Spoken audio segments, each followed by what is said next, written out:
Daniel Klein, welcome to the show. Thank you so much for being here and for having this conversation with me. Thank you. Thank you so much for having me. You are an Israeli Jew who grew up in Efrat, which is an Israeli settlement in the West Bank, not too far from where I grew up, near Bethlehem. I grew up in a little town called Beit Sahur, known for the shepherd's fields. It's close to Bethlehem, but Efrat is also in that neighborhood, which is very, very close. But you no longer live there, and your life has taken a very different path.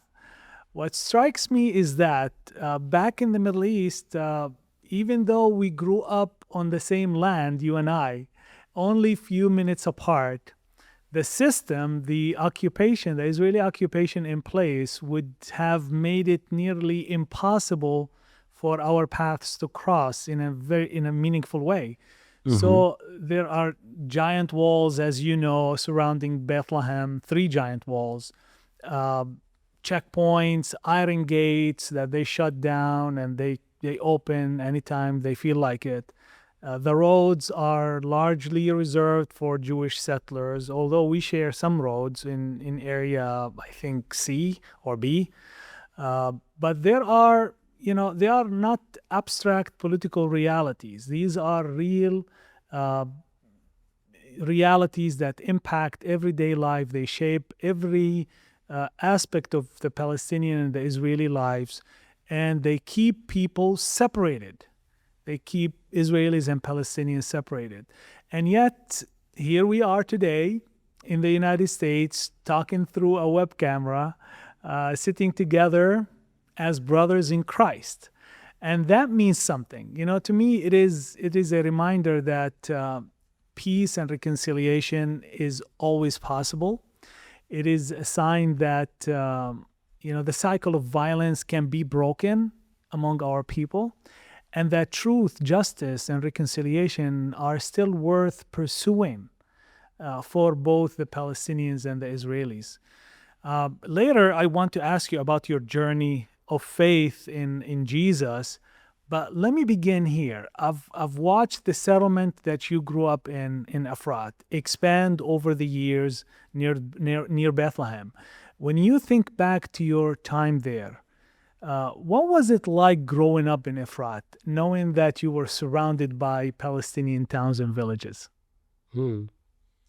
Well, you'd mentioned all of the walls that separated us and all of the physical barriers, but I think that even more so than the physical barriers were the spiritual, mental, and psychological barriers that, from my perspective, there was the aspect of it where you didn't even exist, right? You didn't exist truly in my consciousness. And so I grew up in a very idyllic settlement. If I were to describe it, it almost feels biblical, with the Jerusalem stones and red roofs, all the infrastructure, parks. I grew up playing baseball on the hilltops with my friends, if the irony doesn't fly too high above us there.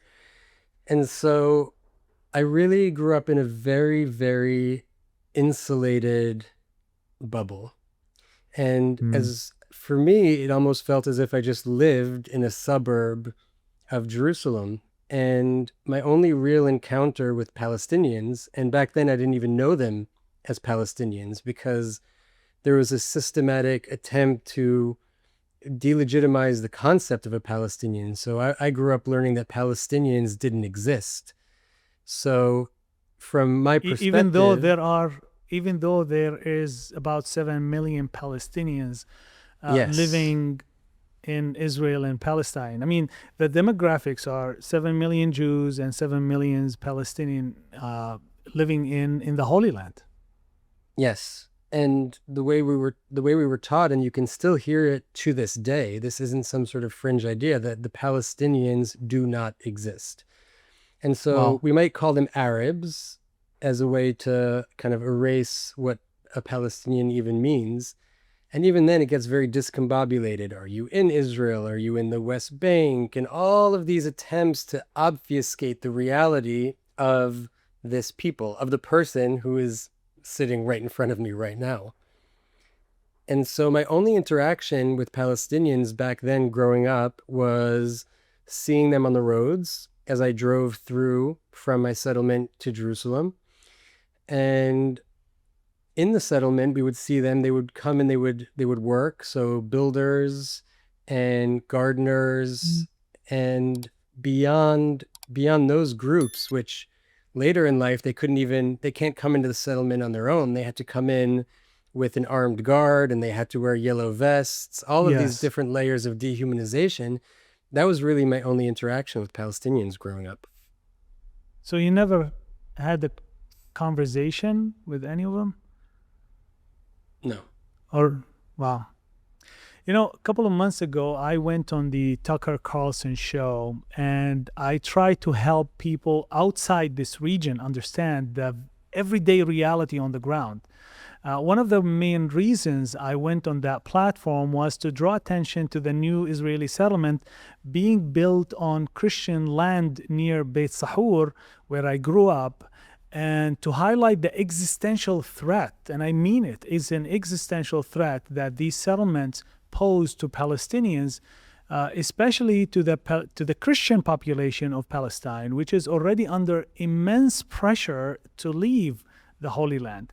And we all know that every new settlement does not just add homes. I mean, when you have new settlers coming from Brooklyn or Miami or different parts of the world, it's great that they're coming to Israel and they find new citizenship, but that means displacement. That means land confiscation. That means that these new settlements, they fragment the already fragmented community, Palestinian community.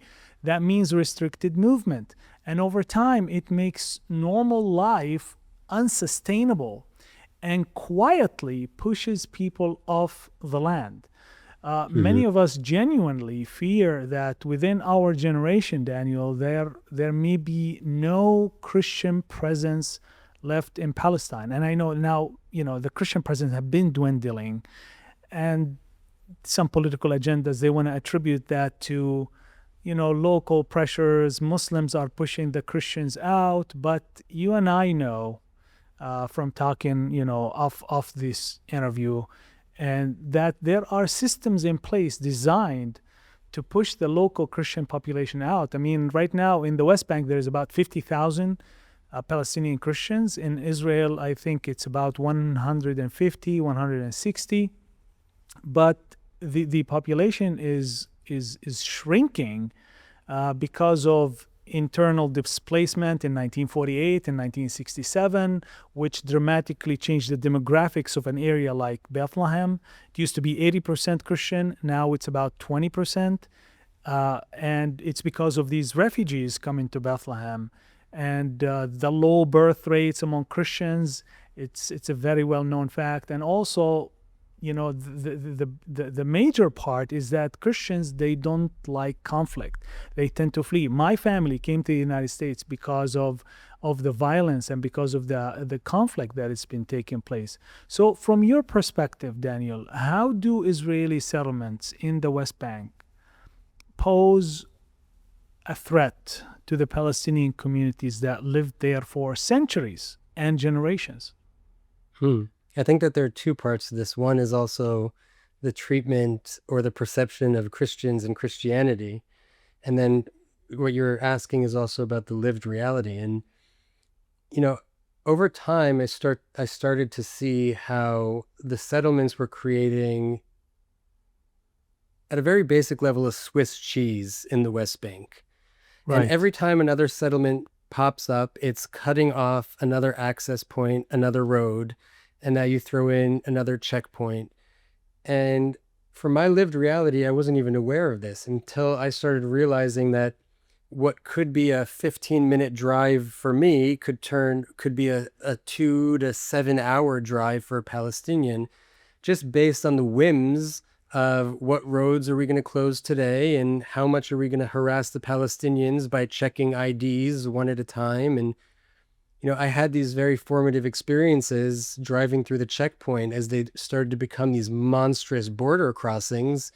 And I would see how the Palestinians would have to arrive at the checkpoint at 3 o'clock or 4 o'clock in the morning to be herded through these cages like animals just so that they can get ID'd, just so that they can find work on the other side of the fence, serving the very institution that is deciding whether or not they can even live, work, or exist in the first place. And so I started to see, I went to law school and I started to learn that settlements were at the highest levels, at a systems level, were referred to as strategic, right? How can we create a strategic stronghold in order to quash dissent among the Palestinians, right? Where are we going to put them so that they are most beneficial to Israel and most detrimental to the Palestinians? This is the kind of thing that was a part of the discourse without even thinking about what this meant. Growing up, I didn't even realize that Palestinians had all of these different forms of IDs, and each ID told you where you can go and where you can't go. You can go to Gaza, but you can't come out. You can go to, and all of these different tiers of IDs and permits and administrative hell designed to make living, working, doing business a complete nightmare. And it was by design. Visiting families. Visiting families. I have my wife was visiting born. wives on the other side. My wife was born in Gaza, and we're both American citizens. But today, if she cannot, under the Israeli system, go to the West Bank legally and reside there. I mean, this was when I stepped out of my career in Washington, D.C., and I wanted to launch the ministry, this nonprofit, so we can go back and serve the Christian community in Palestine. We decided that we wanted to move there from the United States back to Bethlehem, and the Israeli system prevented us from making that step because they would not allow my wife, who has a Gaza ID, a Gaza issue ID, to live legally with me in Bethlehem, in a Palestinian territory. So you're talking about it's not just Gaza ID and West Bank ID. You have the Jerusalem ID, you have Palestinian citizen of Israel's. Mm-hmm. And I think that most Israelis are not even aware that this is what life is like as a Palestinian, or that the people on other sides of all of these imaginary lines are actually a family. And so people don't have a concept that you could live in East Jerusalem, right? We might call somebody who lives in East Jerusalem an Israeli, and somebody else that is on the other side in the West Bank a Palestinian, and people don't make the connection that these just can be across cousins. the street. It's not even on the other side, just across the street. And that all of these people are one people that have been fragmented, literally brothers, cousins, aunts, uncles, and grandparents that are on different sides of all of these imaginary lines.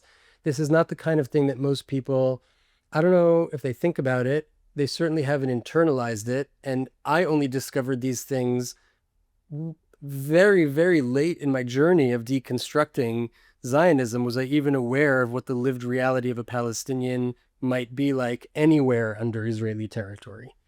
Wow. So going back to the settlement movement, and recently with the current Israeli government, they have accelerated the approval of illegal settlements. And just for our viewers to know, these settlements in the West Bank, in East Jerusalem, in Gaza, or anywhere in Palestine, they are deemed illegal under international law. But of course, you would have people on the far right, or in the, they have a specific reading of scripture in the Bible. They believe that all of the land belong exclusively to the Jewish people. So it doesn't matter what the international law says. Any Jew from all around the world can move into the West Bank and claim biblical right, because that's how they interpret scripture. And going back to the settlement issue, with these road closures, with these land confiscations, with all of the threats that, and the price that comes along with these new settlements, settler violence has been on the rise, and this is the most deadly. Can you shed some light on the settler violence that is taking place in the West Bank? It's a very interesting question, because there there are almost two forms of violence in the West Bank, and settler violence, in my opinion, might even be the lesser form of violence. The deeper violence is the continuous expansion that people in their minds think is legitimate, right? As if I live in a big established settlement, that you're not contributing to the systemic violence against the Palestinians. And then the media can show you the what in many ways is more fringe physical violence, which isn't really in the consciousness of most settlers. Because I think that today there are about 600,000 settlers in the West Bank. And the vast majority of them are, I would, middle-class working Israelis that aren't, if you were to speak to them, they wouldn't even come off as, I mean, they would probably come off as extreme, but they would be what is considered moderate in Israel. So most settlers are moderate, and in that sense, they're even more dangerous. And so I was never particularly privy to settler violence, because in the blocks of settlement that I grew up in, that wasn't really something that we saw, because the settlement was so built up and so institutionalized. There was no friction with Palestinians. And then the settlement next to ours, and then the settlement across the street, they already formed a block that was so big that and protected. And so big and so protected that there wasn't even friction anymore. And so the real ultimate goal is that most of the settlers that move in these days into the settlements, they're moving in because they want a higher quality of life and a lower cost of living, right? These are not people that want to go in and be violent. They would oppose physical violence while not understanding that the physical violence is the spearhead and the undercurrent that's moving the whole thing forward. And the same people might serve in the military and serve in the checkpoints, participate in raids in Palestinian homes, enforce these biometric concentration camps, and still say that settler violence is bad, while taking place in a systematically more violent system. So there is a system that exists that is projecting violence, but you call it a structural violence, institutionalized by the state, backed by the Israeli military. And by the way, you served at the IDF. You were part of that system at one point. Yep, absolutely. And which is why I think, I recently spoke to somebody who's awakening from the nightmare, and he was telling me that one of his major moments of awakening was when he realized, when he was participating in these raids in Palestinian villages, he first went on the journey of recognizing that I am the monster, which is a really important part of the deconstruction process, that the monster is within you. And for him, he realized, wait a second. Oh, actually, a background. He was part of an extremist organization before, an extremist settler organization before joining the military. And then in the military, he realized this institutional violence that I am using on the Palestinians now is far, far greater than any of the extremist fringe movements that I had participated in before. And so this is a person who was a part of these fringe movements that you're talking about, and had an awakening when he realized that the IDF was far more violent. But we can sugarcoat the IDF, and we can whitewash it, and we can have all of these psychological mechanisms that make us think that because you're donning a uniform, and because you have the national myth, and because of all of these things of indoctrination, that somehow makes the pig kosher. So is it I mean, this is what we get accused all the time of, when someone points out to these atrocities, these systems that are inflicting pains on ordinary people. And for my community, it's a Christian community who is extremely suffering from these systems, the settlement expansions, the lack of getting permits to even go visit relatives in Jerusalem and Nazareth, the inequality and the dehumanization that we are subjected to in the West Bank. When someone points the finger and criticizes those policies, is it anti-Jewish? is it anti-Jewish? I mean, you're a Jewish person and you lived in the system and you supported and you were part of it. But is it anti-Jewish to criticize this and to point the finger at the system that is really creating chaos and causing harm and damage to other people? I mean, absolutely not. And even though as we deconstruct this process, it's really, really important, especially for followers of Christ, to separate the person from the belief. This is a really, really vital part of this process, because the system as it is today feeds off of the accusation of anti-Semitism. It's the Right. fuel that allows Right. this system to perpetuate itself, and it's a shield that it uses in order to hide behind. It's both a shield and a sword. And so it's really important to parse out the person and the idea and understand that these are people that hold these ideas, right? That's important to say, but that doesn't mean that it's an attack on the person or on the person's being. And So we have to separate between between being Jewish, which is, God calls us to love all people, regardless of their ethnicity, regardless of their religious background, regardless of their color, regardless of even their geographical location. As a settler, I believe that you're illegally living in a land that belongs to me, but I'm called to love you, but I'm going to hate that system that allowed and enabled this to happen. So we have to separate between criticizing these policies that are inflicting pain and suffering on ordinary innocent people, and between anti-Semitism, which is, in my view, it's evil. It has to be called out. We cannot hate anyone on the basis of race or ethnicity. It doesn't matter, what people believe or where they come from and who they are. We have to love them and cherish them because they all are created equal in the image of God.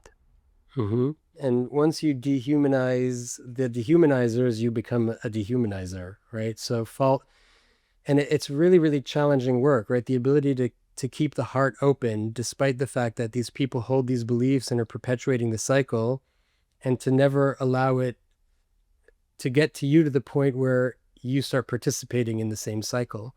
And this is really, really challenging work, but it's really the only way to be able to break this cycle, to break the cycle of violence within. So as a Palestinian American, I carry deep love, and you're an American citizen as well. And I know that we both carry deep love for the Holy Land, for our people. And we have a deep gratitude for this great country, which, gave me and gave you an opportunity and allowed me to become a proud contributing citizen of the United States. And because of that, as a Palestinian, I take Jewish history and trauma seriously. A big part of the problem in Palestine and in Israel is that the two peoples do not truly talk to each other. And you mentioned that growing up in the settlement.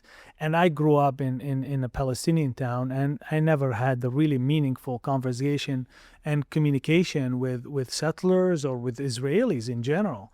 And we do not fully understand, or we did not fully understand one another's trauma, right? So very rarely will you find Palestinians who fully grasp what happened to the Jewish people, for example, in Europe, especially in the 1940s. And I always say, anti-Semitism is the crime of the West. It's not the crime of the Palestinians.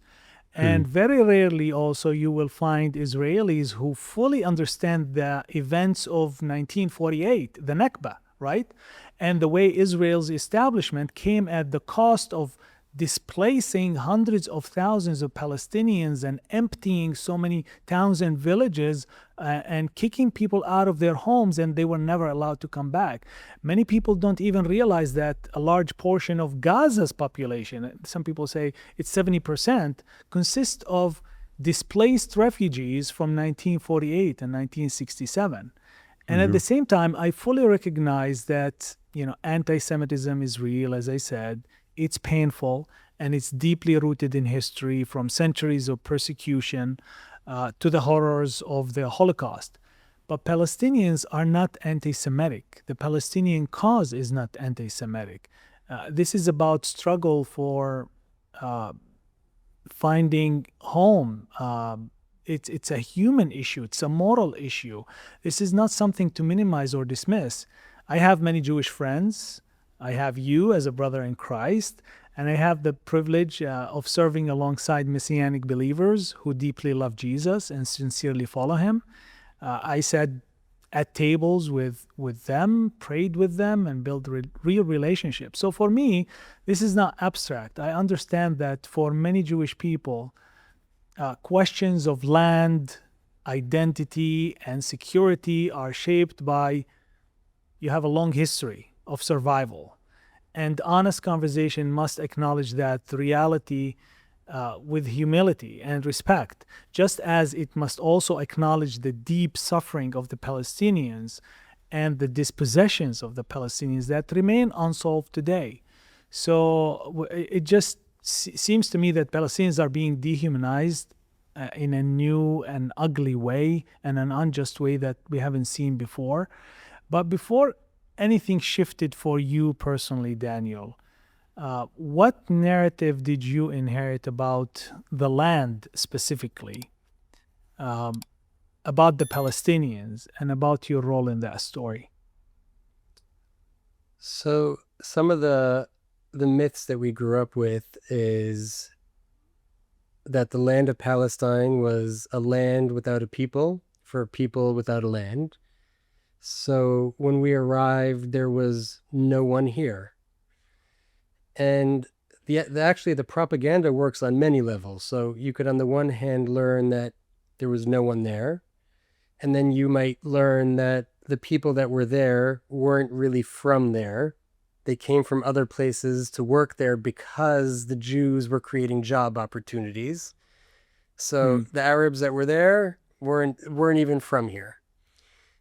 We didn't learn about the Nakba, so we studied the story of Israel, the Israeli War of Independence, solely through the lens of they offered a partition, they wanted to attack us, and we fought back. And so in school, the Nakba was not even a concept that I had heard. And later in life, there's a phrase in Israel called Nakba harta, right? The Nakba is just garbage. It's not even an idea. So just dismissing the idea that there even was a Nakba. And so all of these different stories are layered into your identity and in your ability to take in new information, because you're hardwired with these stories into your system before you can even think. Was there ever a moment where you encountered, a moment or a person or an idea that disrupted that narrative? Or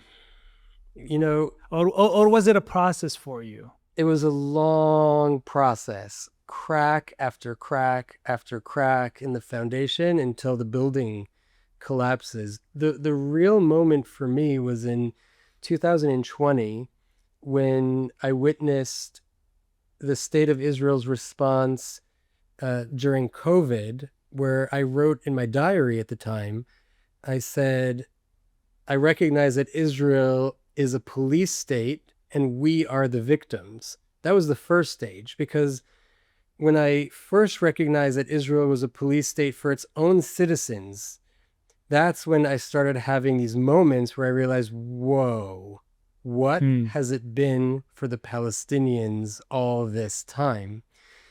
Because when you're in it, the brainwashing is so sophisticated, the indoctrination is so deep that it's very, very difficult to realize how the state wields its power and its systems against its own citizens. When you're in the receiving end of it as the outsider, it's almost easy to see the machine. When you're in it, the cog doesn't see the machine. So I had this moment for the first time where I was able to perceive how these systems of power were being used against me. And then I started to see that it's not only been this case with the Palestinians for generations, but it's been a lot worse. And that's when let's call it, Holy Spirit lifts the veil, right? And then there's a moment where all of a sudden, all of the information can start coming in and it can be processed so that you can see reality for what it is.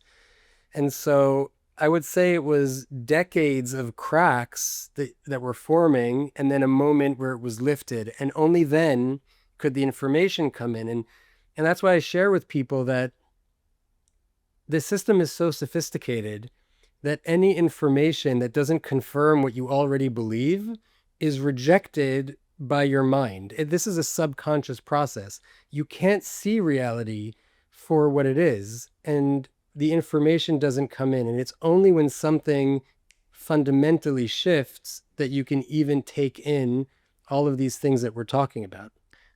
How do you think this system is sustained? I mean, currently it's been occupation of Palestine has been going on for decades, displacement, dehumanization, not allowing Palestinians to have their own state or self-determination. What do you think contributes to this? Is it just the system within Israel, or are there external forces and factors that contribute to this oppression?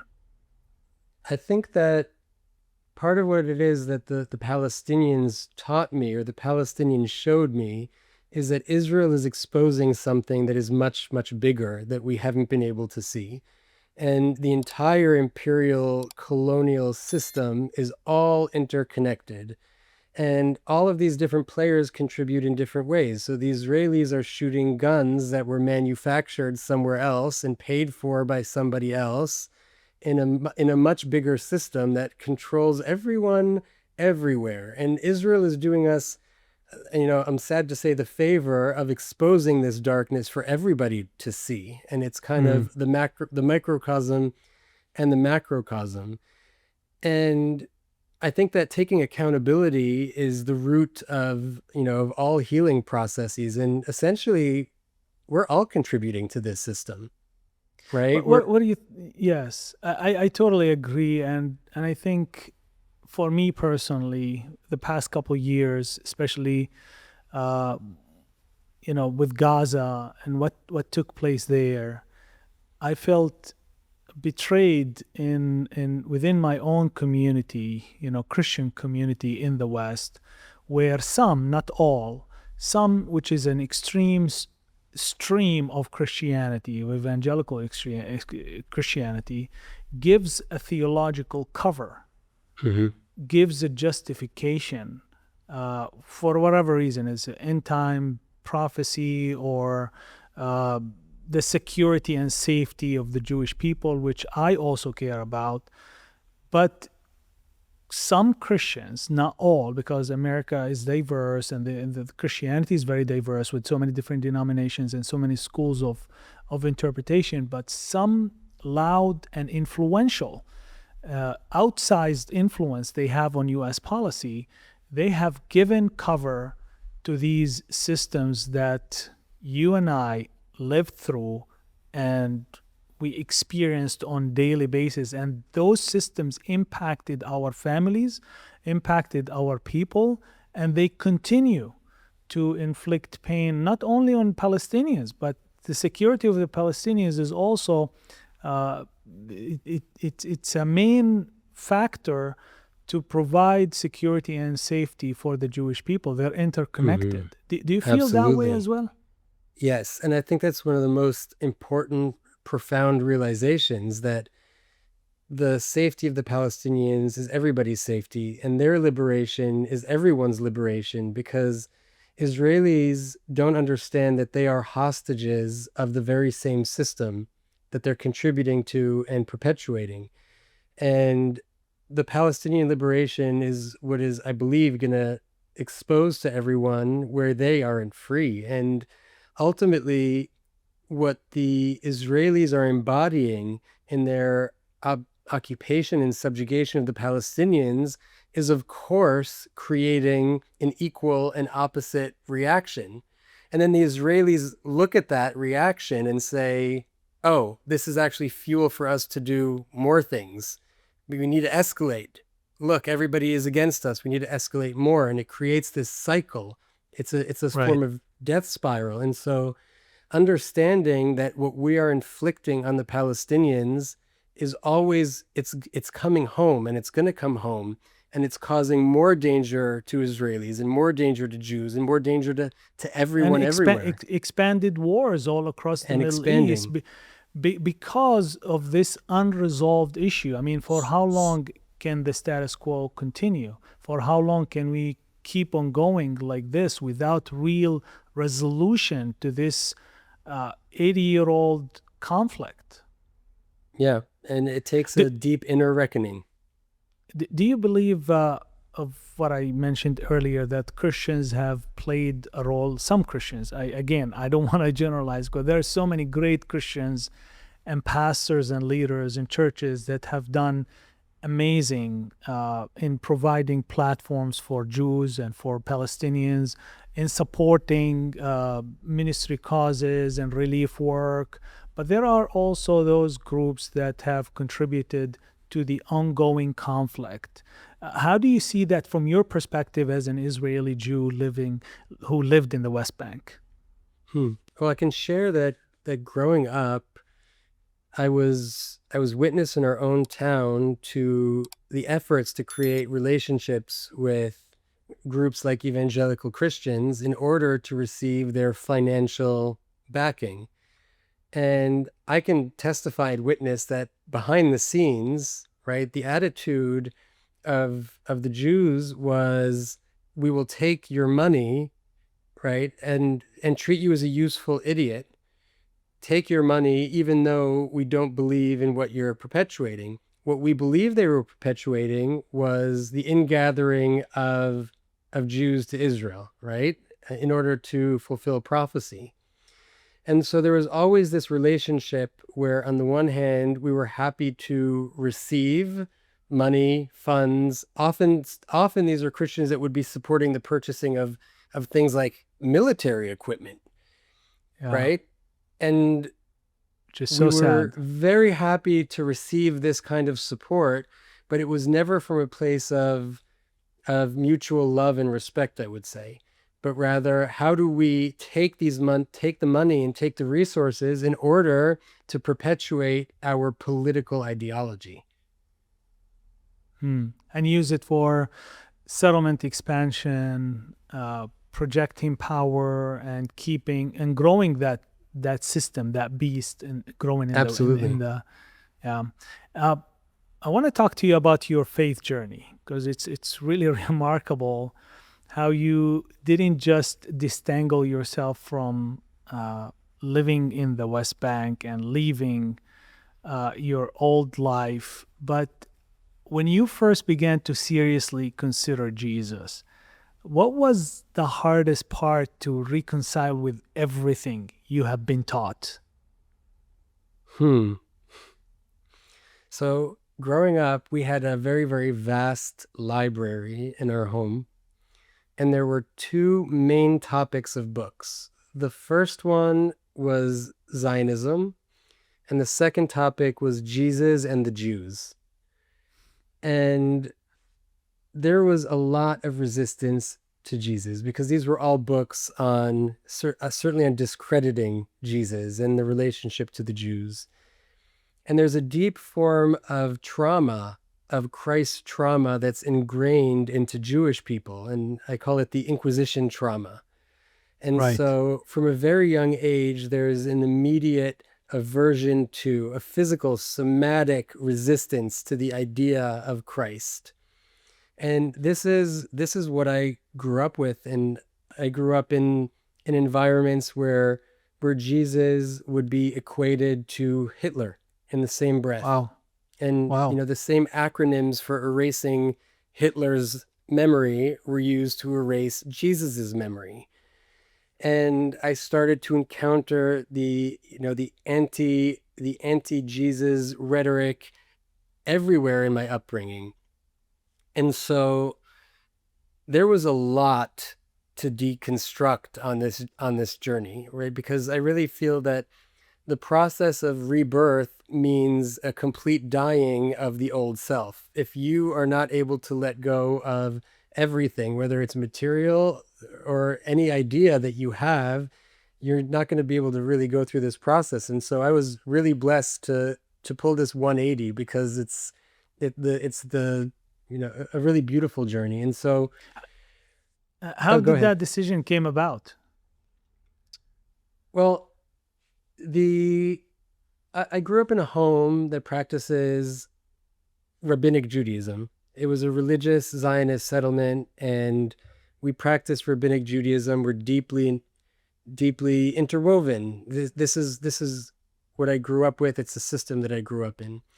And from a very young age, long before Zionism, and I actually realized at a young age that the religion that we held in our household and in our communities was Zionism, and Judaism was just a branch of the Zionist religion, right?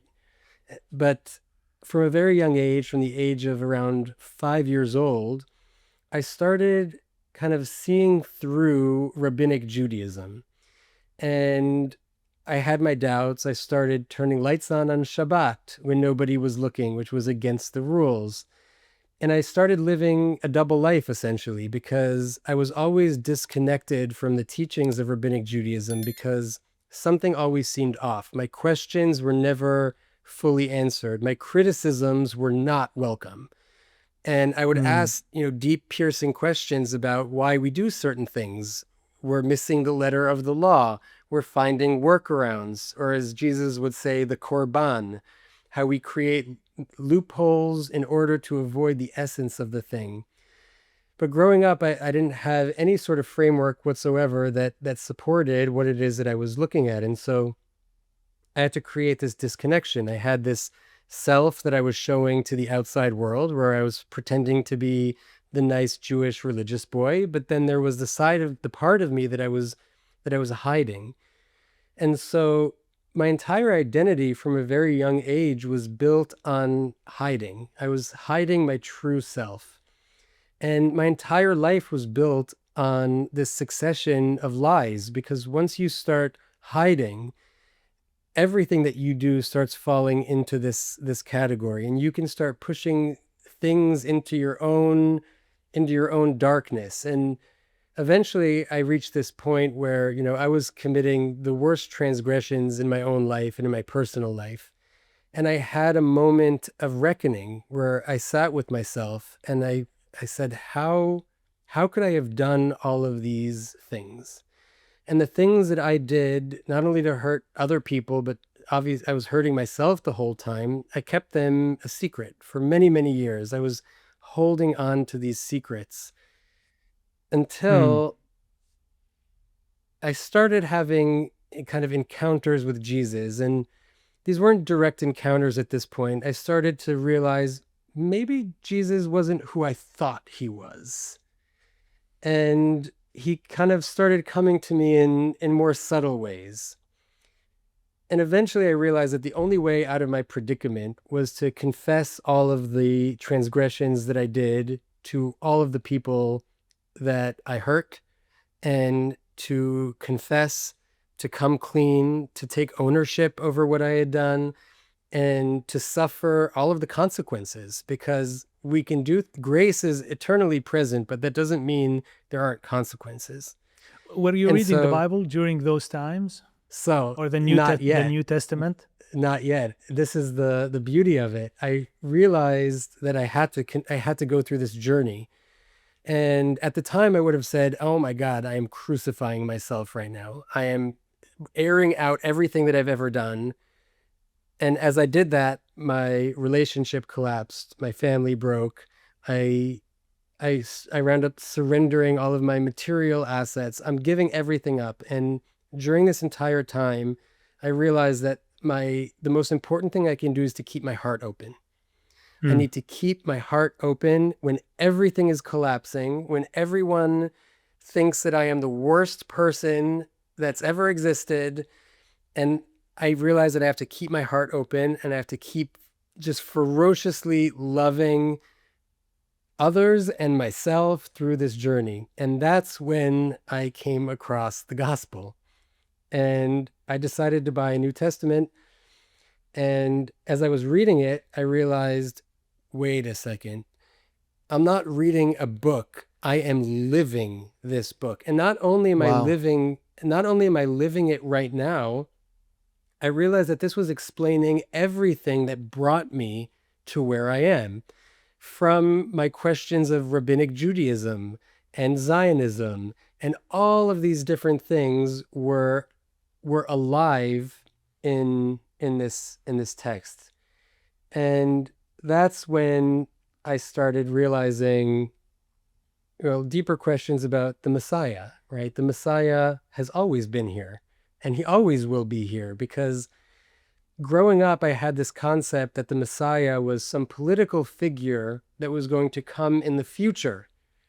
And until then, we're going to keep doing what we're doing because we're bringing him forward. But I realized that by believing that the Messiah was an external, material, political figure, I was actually perpetuating the infinite disconnection from the truth, which is he's always been here and he's always been accessible, right? The journey is to go inward and discover that Christ has always been here and always will be here. And so, as I was trying to make sense of all of these, sins and transgressions and my entire life falling apart and trying to find forgiveness for myself, I started coming into deeper understandings of grace, because one, I realized that we're all children. In the eyes of God, we're all children. And I know how I love my own children.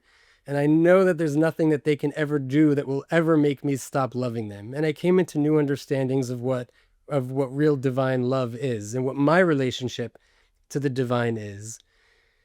And when I couldn't forgive myself, I had the realization that the grace is in the present moment, because I knew that the version of me that had committed all of these transgressions isn't the version that came forward, came clean, and took responsibility. And I realized that as long as I didn't understand that or internalize that I did terrible things, but that's not who I am, I would keep collapsing into guilt, into shame forever. You could never, ever come out of that. And so what Christ offered was the understanding that the only way that I could evolve, the only way that anybody could evolve, is with grace, because otherwise we are eternally damned to be the versions of ourselves that didn't live up to what we should have at the time, but we did the best we can with what we knew back then. Yeah. And it all came together. Beautiful. That's so beautiful. Yeah. And whom the Son sets free shall be free indeed. And I believe that God's grace is on your life and on your new journey, and he's going to use you in a magnificent way to expand his kingdom. I know that you have a deep heart for him, a deep heart for your people, and I pray that God will bring healing and restoration to you, to your family, and because I know that you paid the price.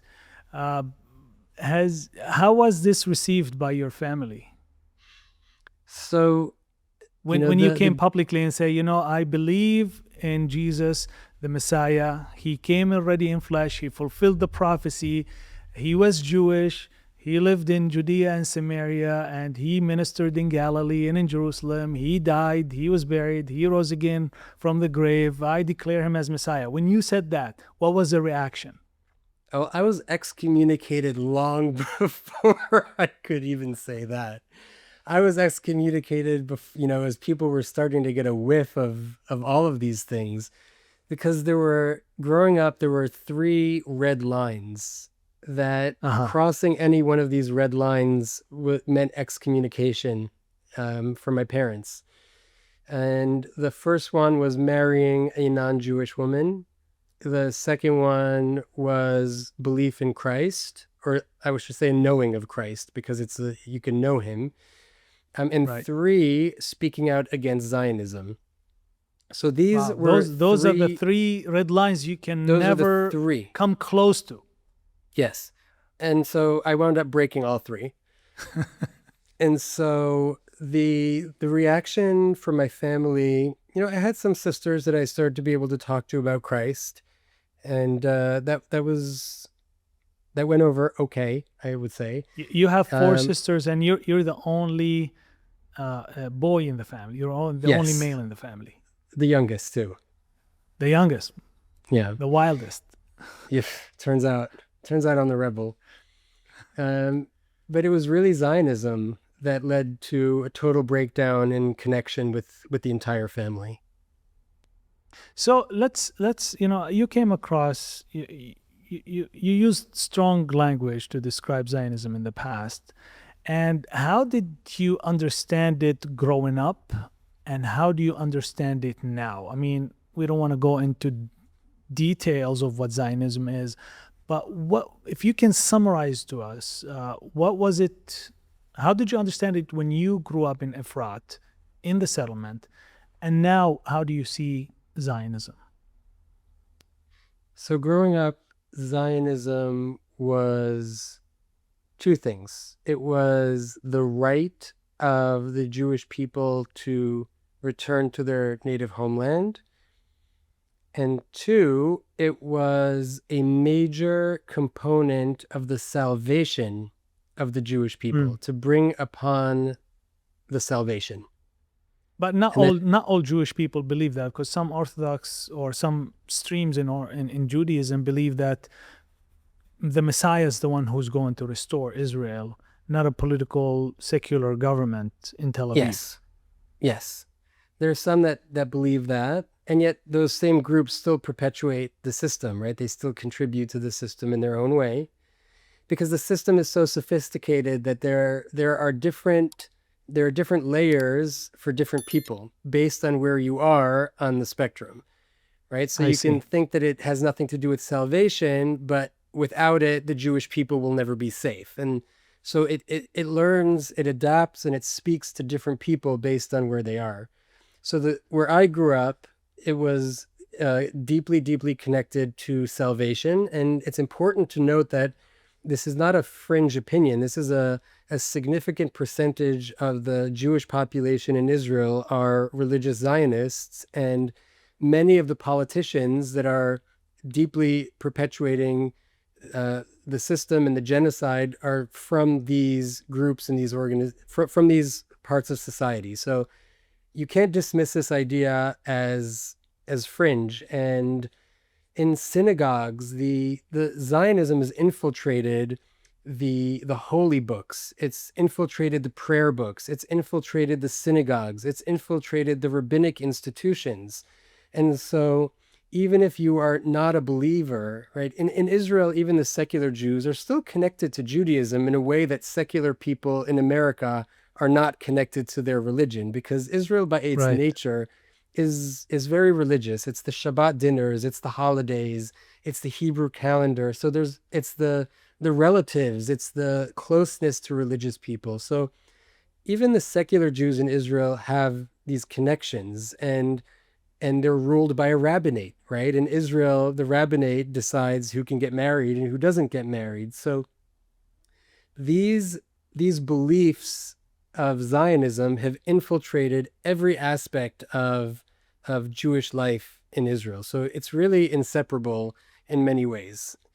So it's return to the Jewish homeland, or to Israel, and a future salvation. Exactly. So what is it? How do you understand it now when you came to faith in Christ and you made those significant decisions? Well, the way I understand it now is that Zionism is a political ideology. It is a settler colonial project that has the mission to colonize the land of Palestine and retain a Jewish ethno-majority state. Wow, those are very, very, it's just strong, as strong as it gets. Can you unpack this a little bit for us?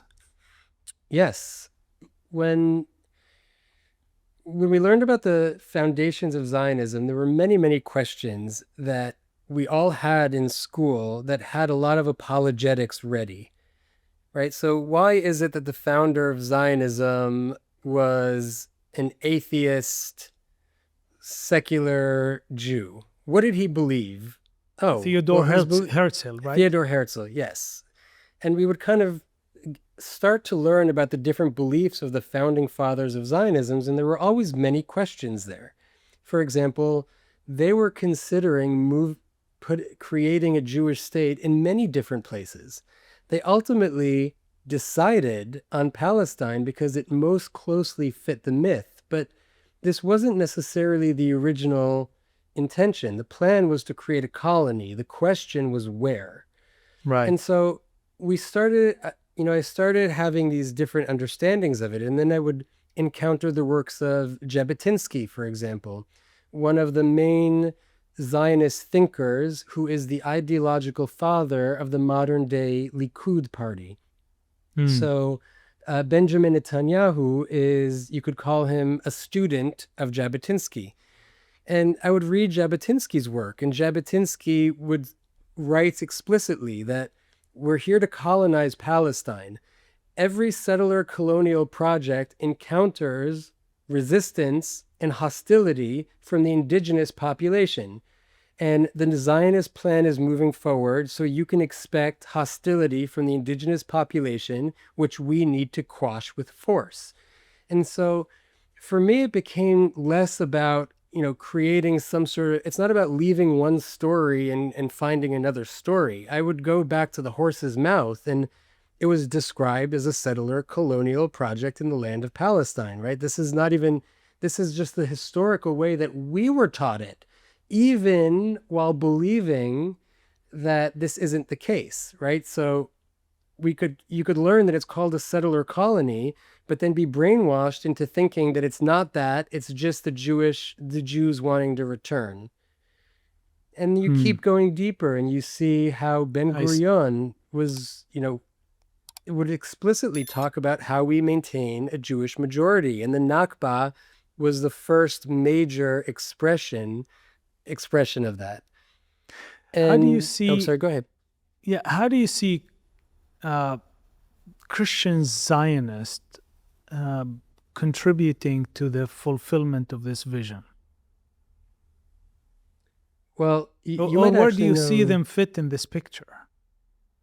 You might even know more than I do, but I was taught growing up that Christian Zionism, the concept of Zionism, predates Jewish Zionism. And so yes, there was by 50 years at least. So there was a bigger plan at play that was already conscripting Christians into its fold before it was able to conscript the Jewish people into the fold. And so the two things are so deeply intertwined because, there are those that are trying to literally enact the end days prophecies, right? And in doing so are actually contributing to them happening, right? And so I think that you can't separate these two things because they're so ideologically intertwined, and then fuse with the idea of Judeo-Christian, right? Yeah. This is just the Judeo-Christian plan. We're already connected. Let's do this together. And I think that each side is making a deal with the devil with the other side. Do you think people inside that system that you describe recognize the moral tension or the ethical dimension of what's happening, or has it become normalized? Because for me, this is an ethical issue. It's a moral issue, and at the spiritual level, it is also deeply spiritual issue. It goes against God's character. It goes against God's principles of justice, of peace, of loving your neighbor as yourself. It goes against even Jewish values and beliefs. I know so many Jewish people who are like yourself, are morally outraged about what's happening. I think that most people that are in it are not seeing it yet. Some are awakening, but I think that people don't understand that even though they might start to sense that something here is fundamentally wrong, but I don't think that there's a framework yet that is allowing people to start to grasp it and put it into a framework and to see the bigger picture. Yeah. One of the things that I've been trying to challenge, especially, and help the Christian church, and especially Western Christians, is how easily we adopt political frameworks that end up distorting the message of Jesus, the core message of Jesus. And this is what I'm really most concerned about. My biggest concern is not political, right? It is spiritual. When we attach the gospel to power, when we attach the gospel to displacing people, to doing injustice to people, we risk misrepresenting the gospel. We've seen politicians do this across the board. Even someone like Donald Trump. We've watched how Christian language can be used in ways that don't reflect the character or teachings of Jesus. And at the same time, we've seen how some people remain silent because they want to stay close to power and have access. But for me, this is deeply personal. We serve communities across the Middle East, Christian communities, and I see how this shapes the way people, even Muslims, perceive the gospel. When faith gets tied to politics like this, it doesn't just stay in the United States or in Israel. It affects how Jesus is understood globally, often in ways that are deeply, deeply damaging. So let me ask you this, Daniel. From your journey, what would you say to Christians, to your brothers and sisters in Christ now, to your extended family, spiritual family, who genuinely believe they are standing for God, especially when it comes to Israel, prophecy, or end times? What would you say to them? My experience has been that the gospel is speaking to each one of us individually. And the Pharisee in the gospel exists in me. I grew up on the other side of it, and I recognize that within me. And all of these things that we read about the use of power, is something that unwillingly we can be a part of, and that we need to recognize within ourselves. And so what I had learned from my journey is that the only faith that we can have is faith in Christ. And as soon as we hand over any of the power to any man-made institution, to any ism, in the name of anything that isn't truth, and truth is Christ, and we connect to it directly. As soon as we start taking any of that and giving it away to something man-made or something material, that's where everything starts eventually collapsing. And that's where the reckoning always is. And so it's always coming back to the direct connection with Christ and truth. And when you're doing that, you can't knowingly or willingly perpetuate these kinds of machines. Yes. Even when Jesus went to Samaria, which is enemy's territories, right? And he met with a Samaritan woman, and she asked him, "Oh, you guys say we should worship in Jerusalem. We worship here." But he said, "Those who worship God will worship him in truth and in the spirit. It's neither on this mountain nor in Jerusalem shall we worship God." And this is what I love about Jesus, that he always crossed every boundary, every divide, and he always reached to people on the other side. So in closing, Daniel, if I ask you this question, if Jesus walked through the West Bank today, let's imagine that he's in Israel, in Palestine today, what do you think he would confront first?